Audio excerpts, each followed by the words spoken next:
I'm Laura Iriarte, Head of PR and Communications at 0100, and I am happy to be here with Valentin Menedetter, General Partner at Vektor Partners. We will be talking about dual-use defense tech, and maybe you can start, Valentin, by giving us a short introduction about Vektor Partners. Sure. Thanks so much for having me.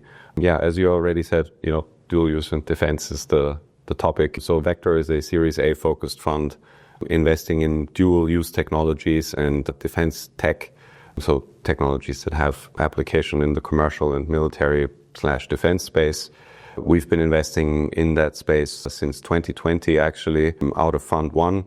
We're currently in the market with Fund 2, where we're talking to LPs. And thematically, we've been investing in computer vision, edge computing, cloud computing, very much the software side of things, software-defined hardware. And our fund, has managed to make a name for itself through the experience and expertise that we bring to the table as partners. As a team, we've worked for a long time in these industries, in the defense industry, in the software industry, and we've established ourselves as trusted partners to our portfolio companies and the companies that we work with when it comes to scaling and commercializing products and building a business around these technologies. What made you think about defense tech in 2020 when we didn't have the war in Ukraine yet, when we didn't have, we had the pandemic, actually. Yeah. So what triggered this idea of having a venture capital fund focused on this, that today is a very trendy topic. We're not it's the topic, but what happened in 2020 for you to go for the fund? Yeah, so we, at the end of the day, dual use and deep tech are very deeply intertwined. Deep tech, a lot of deep tech is dual use. And as investors, we focused primarily on, technologies that had horizontal application, that were solving really hard problems. And because of the problems that these technologies are tackling, there's a huge overlap between the defense sector and the commercial sector. And we always, as a firm, believed in, the added value of looking at technologies that had the ability to basically be applied in both these sectors. And it was just inherently something that came from our conviction as investors when we started the fund. So, did we spin it up as a, dedicated dual-use fund? No, that was not the name of the game, but we always focused on this, in terms of the technologies that we were looking at. And then, fortunately and unfortunately at the same time, reality caught up with us and it's become, a very important topic. It always has been, but I think we're, as Europe is going through the changes that we've seen over the past years and that we're seeing on an accelerated timeline now, it's becoming more important, and people are realizing the relevance of it more than ever before. And what are LPs saying about it? Have you seen a change in the way they receive this investment thesis compared to what happened a month ago or last year? Because this is just something that it's very, very relevant. I mean, it's always been relevant, but this is last month's thing, right? Oh yeah, absolutely. I mean, it has been changing on an accelerated timeline, specifically now with, everything that is going on pretty much on a daily basis.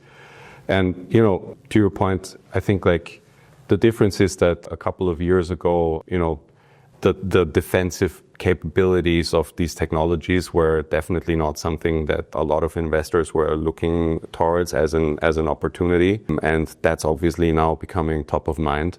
I think what it also does, it basically elevates the entire, value proposition of deep tech and dual use as a whole, as, LPs are, getting more familiar with the applications of these technologies and the impact that these technologies can have and are already having, paired with, the innovation that has happened over the last 5 to 10 years, which has obviously led to, very, very good founders coming to the table and actually bringing technology to the table that has a massive impact and which also translates into value for, heavy industry, the defense sector, but, to wider considerations also, sustainability and resilience. Economically, if you think this further, the application is not only in industry and defense. It also touches, topics of energy resilience, topics of food security. So the applications are, it really permeates through the entire value chain. And I think, just to, answer your question, I think it's becoming front and center of like what a lot of LPs are looking at right now. And it's obviously changing how people are looking at this opportunity in a more favorable way. And have you seen, you just said, there's an appetite now for this sector, but there's also, always been the idea, that LPs for this type of investments should be governments, etc. But we do need more private money as well. Yes. Have you seen that? And how familiar are these type of investors with this specific sector? Yeah, so I think that's a great question. Obviously, ever since the emergence of these themes, and we see it in different parts of Europe, there are different levels of exposure that stem back from historical developments. Some parts of Europe are more prone to this. Some parts are coming to the table, so to speak. But people are familiarizing themselves and educating themselves about the topic more. And I think what we are seeing is that more and more people understand that, you can only access true alpha through, managers and funds that, have been in this and that have the relevant background, just like the founders, really. A lot of the founders that are, developing technologies in that space, they oftentimes have, long-standing work experience in the relevant field. And then they end up, founding their own companies. And equally, that's what we see as investors. So this is kind of like a match where you are able to find companies and, work with founders that you might not just, find in any given conference. So because the networks are deeper and because of the complexity of the problems that they're solving, it's a little bit more hidden away, and then obviously assessing the opportunity against, commercial viability, and also from a growth perspective, like what could this look like in the next, 5 to 10 years, and what's the trajectory of these targets? In order to be really able to assess that, we see that more and more LPs are relying on managers like us to, help them access these opportunities and get exposure. And what happens with the U.S.? Because I remember that at some point you mentioned that there's there's an interest from American LPs in European defense or dual use technology, VC funds. Yeah. Why? So this emergence of this sector over the past years has obviously led to more attention from the U.S., but equally also from investors from the APAC region. And when we are having conversations with, fellow co-investors or LPs from these geographies, is one thing that they all agree with is the, differentiated technological opportunity that is being developed in Europe, which is due to, the quality of the talent, the engineering talent that we have in Europe, paired with, in some geographies, the sense of urgency. If you look at countries like Finland or Poland, these regions have been thinking about these topics for a longer time because there was just more relevance to it. But also historically, it's been a cradle for really great tech talent. And one thing that we see is that a lot of people are also, that have gone to the US, they have built businesses there, they're coming back. They've started or are starting companies here to basically, create the next European champion in their respective field.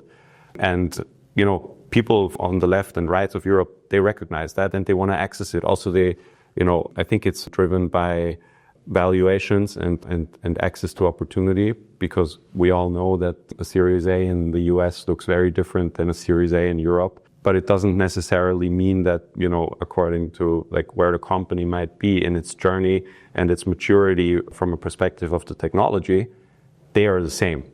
But it's just being funded in a different environment. And so I think, having the ability to access really good deals at relatively conservative value that tracks very closely to the growth of the company is something that attracts investors from outside of Europe. And what do you think is going to happen? Because now we're in like a hype moment, in this sector. Yeah.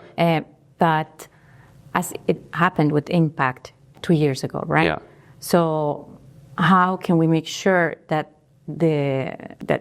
investments go into what is going to be really the innovative solutions that we need, no? Because the reason why we are here is because we really need to be innovative and to have more defense and dual-use tech companies that can shape the future of Europe and as the Prince was saying, like I said, the Prince Constantine in an interview, he mentioned that our digital sovereign. So what's going to happen?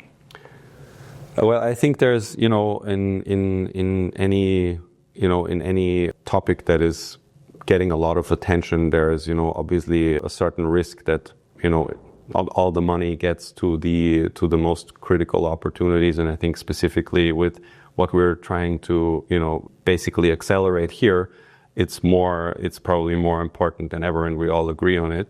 So we want to get it right.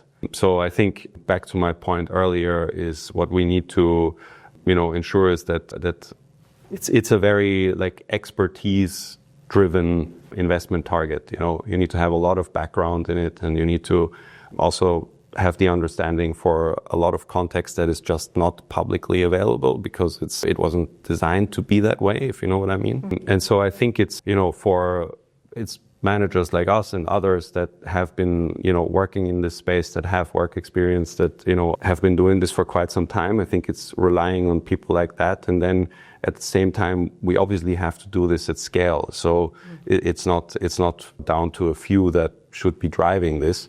So at the same time, I think what we're also going to see is a degree of professionalization in terms of investment professionals that will come to the table in the next years and that will drive the allocation on behalf of other outfits as well. But I think what is really key, and that's also something that, I was attending a talk at the conference yesterday where one of the big allocators from the US was saying they're looking at, sector focused or sector experts, so to speak, that are managing funds because of this experience and expertise that, generates this alpha and actually lets you assess opportunities in the right way. And so I think that's paramount, and I think that's what we need to champion also as an ecosystem to ensure that we're funneling the money to the right companies and that we're giving them the support that they need in order to get where they should be to have the biggest impact. And just to finalize, you mentioned there's energy transition, there's resilience, there are many topics. What are the most critical fields where this defense investment should be allocated? I think given the complexity of it and what we're trying to achieve, I think we won't see, I think we will see investors that are focusing on certain parts of the value chain. And because it's such a vast field, you can not say this is the most important, and then it's basically down to the investor. So for us, for instance, to give you an example, we focus a lot on, the software side of things, where software-defined hardware, edge computing, computer vision. We think that the whole topic of, compute and the ever-growing demand for it is something that needs to be addressed not only on the data center side, but you need to look at it from the software side, from the chip side. But at the same time, if you're looking at deterrence and if you're looking at battlefield capabilities, you cannot achieve everything with software. So you also need to focus on hardware, and that mixing this in a fund might not be what people want to do. It's not something that we do, but at the same time, it's also super important.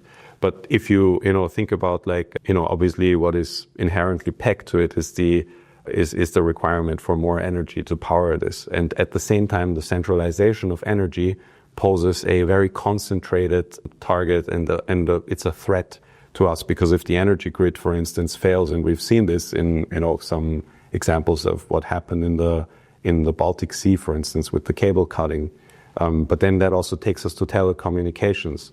So you see, it's a very broad topic, and you need to think it through from several levers. Everything is connected, basically. Yes. But, and this is just to finish, Can you give us an example of one investment you have done in the last years that shows, improves why is specialization and your know-how as in the industry, yours and all your partners, etc., is so relevant to make an investment in this field?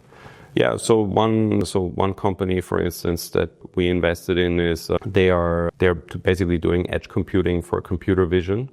So they are literally leveraging the computational power of the chips on the edge in a device. And what that does, it reduces compute in the cloud, but it also reduces latency when you're trying to analyze a video feed of a camera that you're getting.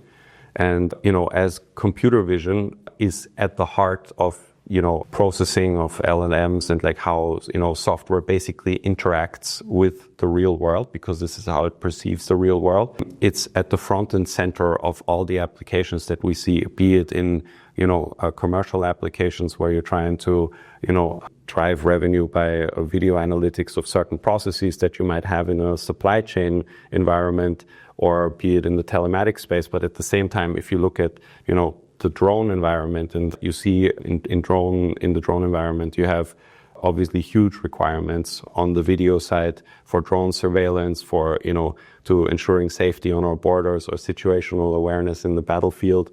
So this is something that, again, is, applied across the board, and it will play a central role as to what we will be seeing in the next years. Because again, this is how machines and software programs interact with our world, how they perceive it, and how they can translate it into actionable insights, or drive efficiency within the application that they are sitting. Wonderful. Thank you very much. Thanks so much for having me. Great insights. Thank you.